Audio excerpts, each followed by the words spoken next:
Alright, so welcome to the first of what I think will be a 4-ish part guide on gearing up your warrior to transition to the Fury Prot spec in Classic WoW. This guide will treat you as a 50-something or freshly dinged 60 warrior, deep Prot spec with aspirations of tanking high tier content as soon as possible. As such, this is going to be, it won't be a comprehensive guide, but it will be my take on things and a lot of gear recommendations, mainly because the transition from Deep Prot to Fury Prot requires gear. There's a certain thresholds that need to be met for it to be worthwhile, otherwise Deep Prot is actually superior. So we're going to talk about that a bit. I'm going to give you some recommendations. Again, won't be a comprehensive gear list, but I'm going to focus primarily on gear and teaching you about stat values so that you can kind of make your own decisions a bit. But these are going to be fairly easy to obtain items, and I'm going to give you several options in each slot, some of which will contradict perhaps with other guides or videos you may have seen or read. But I do believe that this is the quickest way to get your foot in the door for your Prot tanking and to taste some of that success and experience the high threat generation of the spec. So, a few notes on stats before we get into gear. You got to get your hit percent up. I rattle on about this in almost all of my videos, but you want to get as close to 9% as possible. And don't forget that there are certain items that can increase weapon skill and racials for both humans and orcs that will give you a free 3% hit rating if you can get to 305 weapon skill or higher. I'm not going to get super into detail on those items, but I will say that the value of playing human or orc is not to be understated. I don't think it is. I think everybody kind of knows about weapon skill nowadays, but humans getting the free 5 weapon skill for swords and maces, and orcs getting it for axes is huge and helps your gearing a lot. Crit percent, people throw numbers around, but ideally you want to shoot for 12 to 15% crit increase from gear. Now that's agility and crit, like flat crit rating combined, unbuffed. And if you can't hit that, Fury Prot starts to not really look like it's worth it because of the poor flurry uptime. You might be able to go lower than that and get away with it, but it might feel a little slow, a little clunky until you can maintain that flurry from critting often enough, because when you're fully buffed and stuff, you really want to exceed 30% crit so that mathematically at least you should be critting every third swing and have flurry up all the time. Doesn't always work out like that, but you're shooting for that 12 to 15% mark. That's where it should start to feel a bit more comfortable, and that's really not that high of a mark to shoot for when you start to see, as we go down, where you get crit from. Warriors are kind of blessed in their agility scaling, but we'll get in on that. I would shoot for a minimum of 4k, 4000 HP unbuffed. That should be plenty for Molten Core, Onyxia, and Zul'Gurub. If you're going to be tanking in Blackwing Lair, I would want closer to 5k unbuffed to survive all the Blackwing Lair boss mechanics. Broodlord, some of the Shadow Flames, they can hit very hard, but this isn't necessarily aimed at a tank that is jumping directly into Blackwing Lair. This is you gearing up to start raiding in the lower end content to get gear there to then go to Blackwing Lair. So the focus is going to be on hitting the benchmarks for success with Fury Prot in Molten Core, Onyxia, and Zul'Gurub. Really, you want as much strength and agility as you can stack. Raw stats are extremely valuable. You're going to see a lot of them on a lot of the gear pieces that I choose across all parts of this video series. Raw stats scale with the Zul'Gurub buff that gives 15% bonus to all of your stats, and if your Alliance, Blessing of Kings is another 10% on top of that. So strength, agility, and stamina are very valuable. Raw attack power is a nice addition, but it's not something that we're going to be prioritizing really. We want those raw stats because they scale, because they also give additional benefits, whereas the raw attack power is not going to scale at all with those buffs. So agility, by some people, is considered the best stat for Fury Prot, but it's at least on par with strength. It gets bumped up a little bit from Fury DPS, where it's second to strength probably, because the dodge and armor that it gives in addition to the crit becomes valuable when you're tanking a boss. So agility just gets that extra push and becomes just a real top tier stat, probably your number one. Warrior does have the best agility to crit ratio in the entire game at 20-1. 20 agility equals 1 crit. I believe 20 agility also equals 1 dodge. So we're pretty blessed in that area, as if we didn't have enough going for us already. Agility scales incredibly well for Warrior and should be definitely stacked as much as is reasonable to do. Strength is also, I would say, your best stat, although perhaps, a small percentage behind agility, but you want to stack as much of both as possible. Strength increases your attack power to a ratio of 2-1. 1 strength gives 2 attack power. You can see how that gets out of hand when you have, if you're Alliance, 25% stat scaling and a couple hundred strength. You can get a lot of value. Technically, it does also increase the amount blocked with a shield, but that's pretty minor most of the time.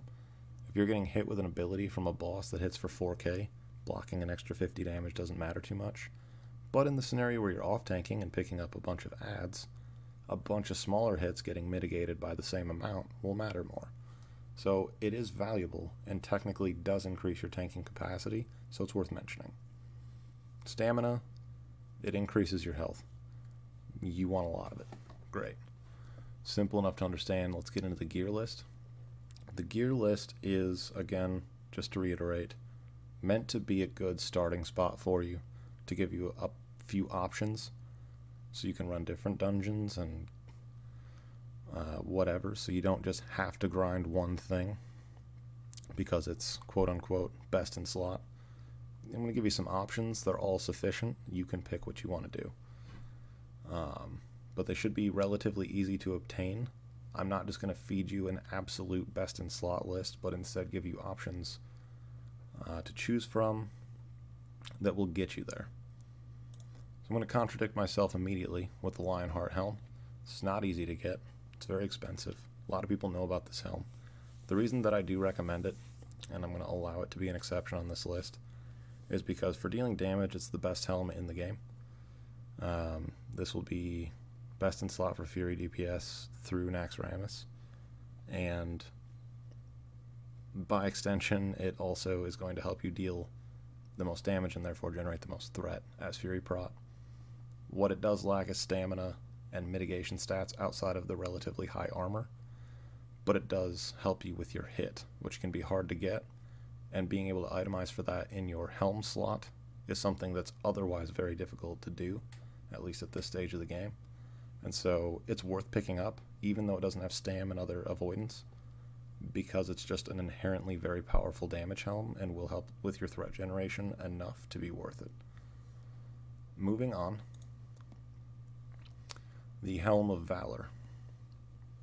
So what you're going to see here is honestly going to be part of a recurring theme, which is a blend of strength, agility, stamina. Those raw stats are fantastic. This particular item has good high armor because it's plate level 57. You're going to get a nice chunk of armor there. It's got pretty high strength, 9 agility, which is almost half a crit, and then 23 stamina is quite a bit. So this is helping quite a bit. You can see this is a nice well-rounded piece. It's going to help with your threat generation by increasing your crit and attack power, as well as your mitigation by increasing your dodge, your health pool, and a nice high armor.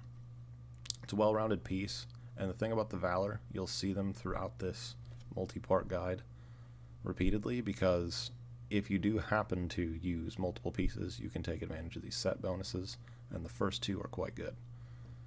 I don't know that I would intentionally get a 4-set of Valor, but if you're gearing up quick, a couple pieces are bind on equip.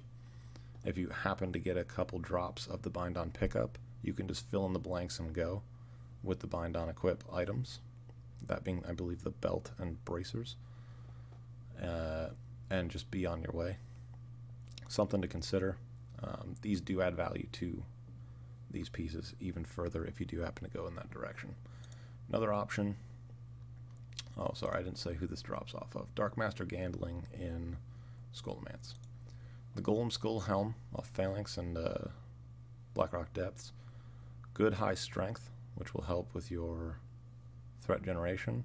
Nice stamina, 18. It does give defense rating and it has decent armor. So this is kind of a nice, I would say this is a nice blend that leans a little more towards mitigation, but has a nice chunk of strength on it to help with your threat generation. And this is the boss, I believe, right before the last room in Blackrock Depths. So you will need to convince some people to do a full run instead of just arena runs, which is what a lot of people do. I'm putting this in as an honorable mention. I know this seems odd, but hear me out.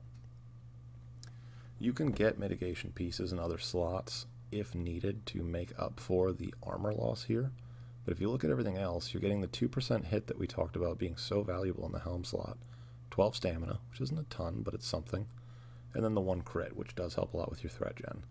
I wouldn't use this for a very long time, but as a placeholder, in a raid like Molten Core, if this is your only piece where you're not using plate, or you have decent mitigation pieces to back up the armor cost, or you plan to use a shield nearly 100% of the time, or you can be quick on the draw with the shield equip when you need to be to mitigate the damage, this could be an option to consider.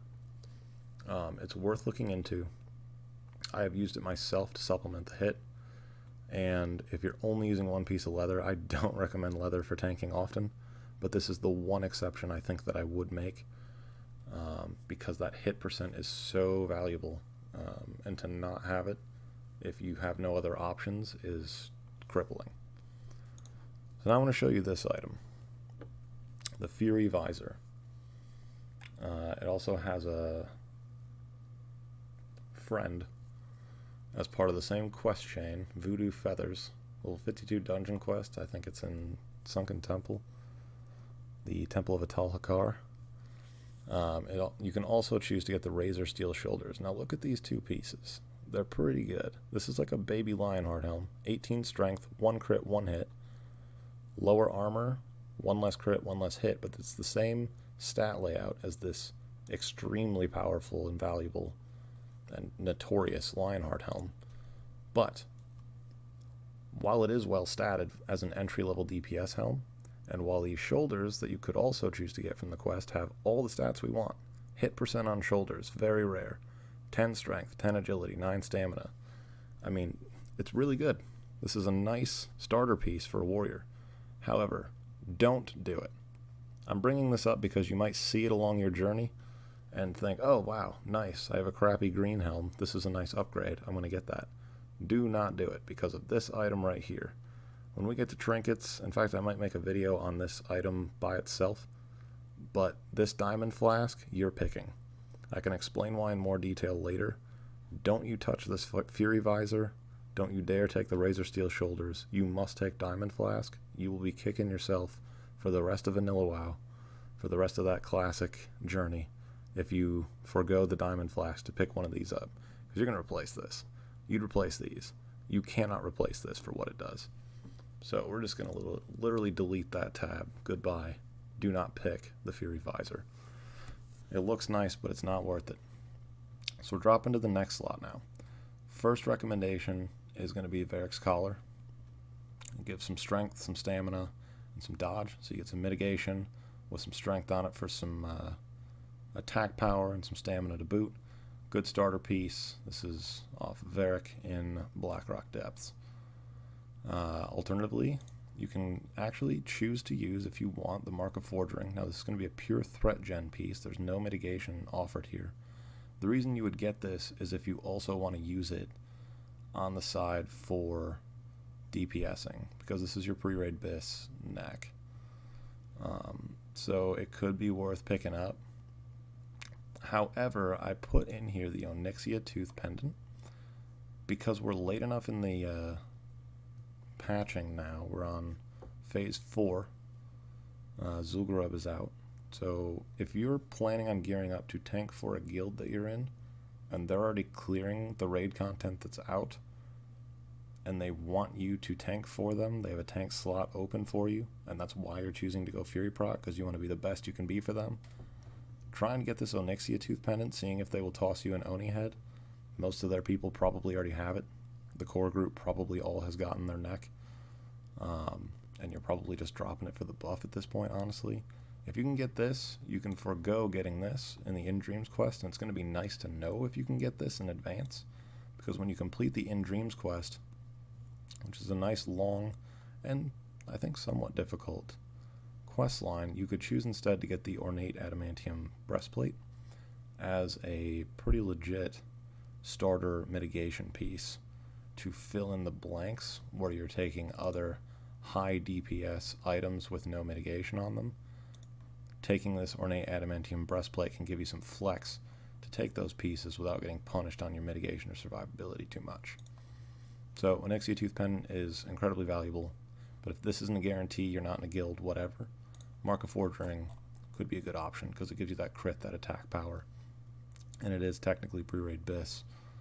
I believe it's still Pre-raid BiS in phase 4 for Fury DPS. Moving to shoulders, Spaulders of Valor, they're fantastic. It will contribute to the set bonuses. You get a blend of strength, agility, stamina, high armor at level 55 plate. I think you kind of get the gist of what's going on here. This is the blend of stats that you want to see. High level plate with this blend of stats. If you see that, it's probably good. And this is Warchief Ren Blackhand in Upper Blackrock Spire. An alternative piece, this can be a little hard to obtain sometimes. You need the key to the Blackrock Spire, you need a group. People are running it less and less because people are doing raids now. If you want an alternative, I can give you a couple alternatives. You could get the Bile Etch Spaulders instead. These are certainly not the highest on stamina. Forget the intellect, but 17 strength is quite a lot in the shoulder slot. But it gives the 7 defense with the 17 strength. So you get a nice boost to your attack power. It does have some stamina, decent armor, but you get the defense rating. So you do get some mitigation here too. This is a well-rounded piece that contributes to both of your goals, and I think is a nice alternative to the Spaulders of Valor. The option that I actually used until I got my tier 1 shoulders was Wailing Nightbane Pauldrons from the Unforgiven. Whoops, I forgot to mention this is Imulthar, that's in Dire Maul. Wailing Nightbane Pauldrons, the Unforgiven, and Stratholm. 3 defense is negligible, honestly, but it is something. 10 shadow res, negligible, but it is something. Decent armor, but you get 14 strength, 14 stamina. It's a well-rounded piece, and it does check all your boxes other than agility and crit, hit, all that. But like as far as like it contributes decently to your threat generation, it contributes decently to your survivability. In that sense, it's well-rounded, and I think a good alternative option. Lastly, I want to show you these. A lot of pre-raid BiS lists will show you these Stoneform shoulders here. Very high armor for a shoulder slot. If we're looking at some of these others, 485, 448, 470. These are 688. Very high on the, it's almost 50% more armor. And then 7 defense, which is nothing to scoff at. You'll notice something missing though, and that's why I don't recommend these. No stats, none whatsoever. So this contributes 0 to your threat generation, and so that's already a huge sacrifice, but also no stamina. So there's no stats at all on this. That to me is a deal breaker. I can't have a piece in my set that's giving me nothing towards threat and no health. Whereas if you choose the Ornate Adamantium Breastplate, at least you're getting 22 stamina It's 220 baseline health, and that will scale with all those buffs we talked about. This is a much better option than these if you're gonna pick a pure mitigation piece. I would stay away from these. I think it's a trap. They seem like, wow, I'm gonna mitigate so much damage. No, don't do it. We're gonna X these out too. So that's gonna be part 1. It's the first 3 equipment slots and a little bit of details on stat priority. If you have any questions, throw them in the comments section below or reach out to me in a message separately. If this was helpful to you, throw a like on the video so I know that this is the type of content you want to see, and thank you for watching.